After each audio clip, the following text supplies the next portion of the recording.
lagi kita akan belajar tentang diagram interaksi pelaku ekonomi atau sering disebut dengan circular flow diagram.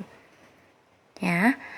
Nah, circular flow diagram itu isinya siapa saja? Itu ada RTK, RTP, RTPM, dan masyarakat luar negeri. Nah, rumah tangga keluarga itu adalah kelompok masyarakat yang kegiatannya menghabiskan dan mengurangi nilai guna barang atau jasa. Berarti konsumen, kayak gitu. Kalau perusahaan, organisasi yang dikembangkan seseorang atau sekumpulan orang bertujuan menghasilkan barang dan jasa. Lalu siapa pemerintah itu? Pihak yang berperan penting dalam sebuah negara sebagai produsen, konsumen, dan pengatur kegiatan perekonomian. Kalau luar negeri itu terlibat ketika terjadi perdagangan internasional sebagai produsen, konsumen, tenaga ahli, investor, gitu ya. Nah,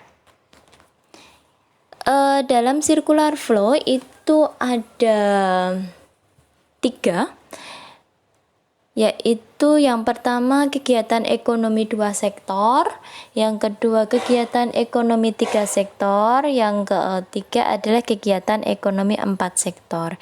Yang dimaksud 2 sektor itu adalah rumah tangga perusahaan dengan rumah tangga konsumen saja atau rumah tangga keluarga, jadi hanya ada 2.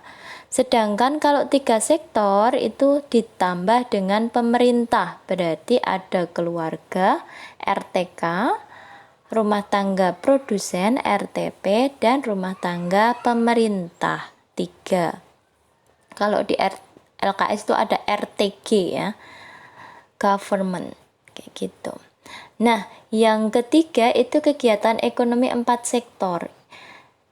Kalau tadi sudah ada 3, ada konsumen, perusahaan, pemerintah, yang satu lagi itu adalah masyarakat luar negeri. Yuk kita bahas dulu satu persatu. Jadi di circular flow itu ada yang namanya pasar input sama pasar output. Pasar input dan pasar output. Nah, pasar input itu apa saja? Pasar input itu maksudnya adalah pasar faktor produksi. Faktor produksi itu ada tanah, tenaga kerja, modal, dan keahlian. Tanah, tenaga kerja, modal, keahlian atau kewirausahaan biasanya gitu. Ada 4 ini ya. Itu adalah pasar input. Ingat-ingat, pasar input adalah pasar faktor produksi. Nah, terus sekarang pasar output. Pasar output itu adalah pasar barang dan jasa yang dihasilkan oleh RTP. Jadi, barang dan jasa yang dihasilkan oleh perusahaan itu masuknya ke pasar output.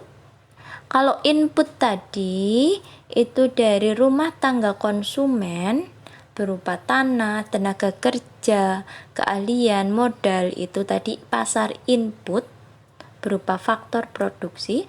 Kalau pasar output berupa barang dan jasa yang dihasilkan oleh perusahaan.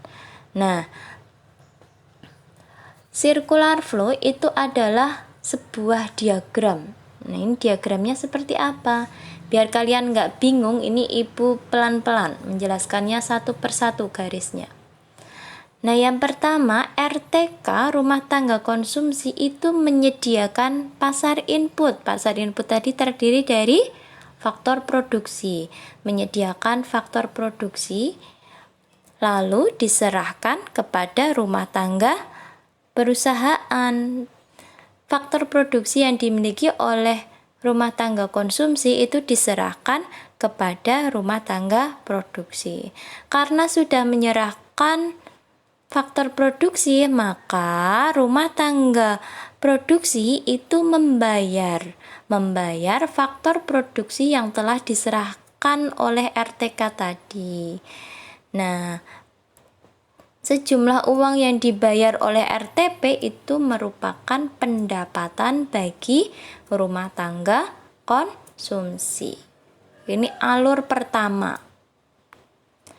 Untuk alur yang kedua, dimulai dari rumah tangga produksi. Rumah tangga produksi menyediakan pasar output, berarti menyediakan barang dan jasa yang sudah diproduksi oleh rumah tangga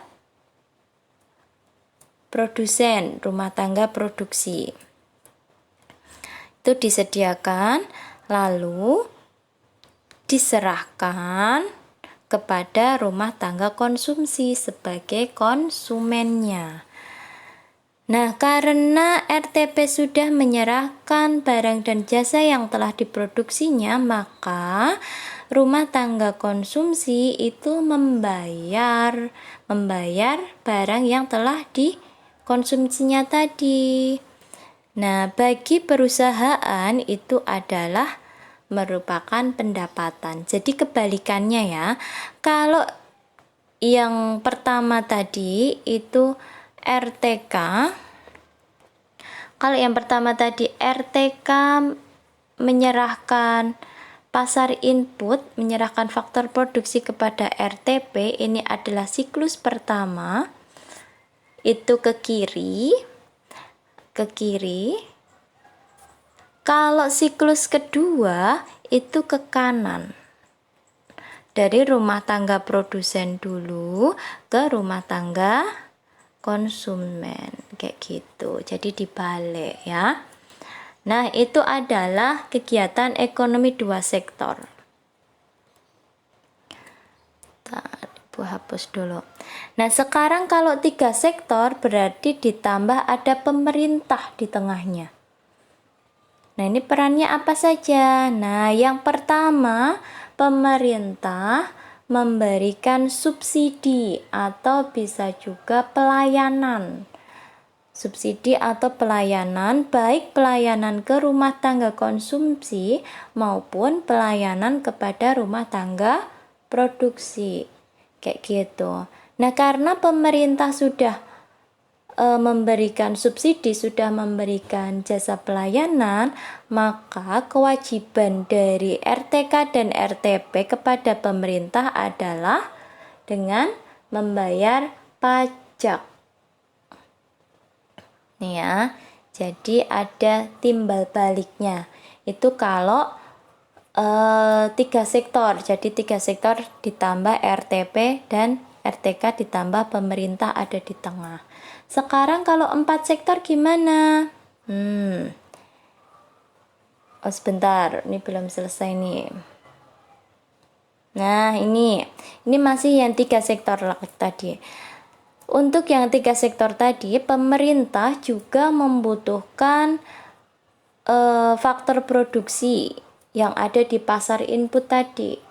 Jadi pemerintah melakukan belanja, pembelian, baik itu tenaga kita, baik itu tanah kita. Nah, itu juga dibutuhkan oleh pemerintah untuk menjalankan tugasnya.